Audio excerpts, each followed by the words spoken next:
आपकी फैमिली का जो स्वभाव है उसे परमेश्वर चेंज करना शुरू करता है। उत्पत्ति 39 उसकी 2 से 4 आयत को पढ़ेंगे। यूसुफ अपने मिस्री स्वामी के घर में रहता था और यहोवा उसके संग था, इसलिए वह भाग्यवान पुरुष हो गया। यूसुफ के स्वामी ने देखा कि यहोवा उसके संग रहता है और जो काम वह करता है यहोवा उसके हाथ से सफल कर देता है।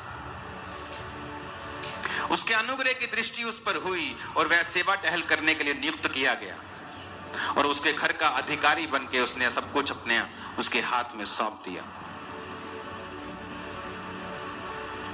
जब वो जेल में चला गया तो उत्पत्ति 39:21 में लिखा है, यहोवा यूसुफ के संग रहा, उस पर करुणा की और बंदी गृह के दरोगा के अनुग्रह की दृष्टि उस पर हुई।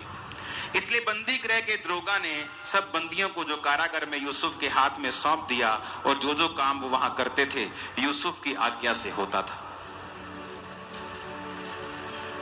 यूसुफ के वश में जो कुछ था उसमें से बंदी गृह के दरोगा को कोई वस्तु देखनी ना पड़ती थी, क्योंकि यहोवा यूसुफ के साथ था। सब बोलो आमीन। अब यहां पर सेम एग्जाम्पल है। उसके भाइयों ने उसे गड्ढे में फेंका, फिर उठाकर बेच दिया।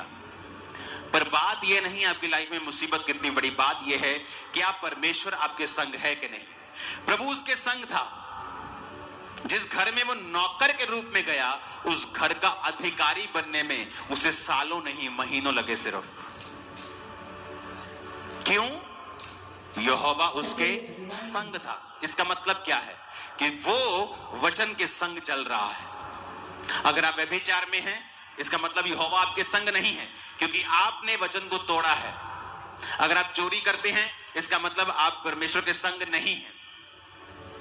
अगर आप मूर्ति पूजा में हैं आप प्रभु के संग नहीं हैं। आपके बहुत सारे ईश्वर परमेश्वर हैं, आप यहोवा के संग नहीं हैं।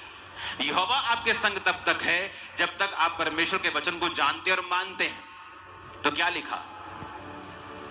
जो कुछ यूसुफ करता था यहोवा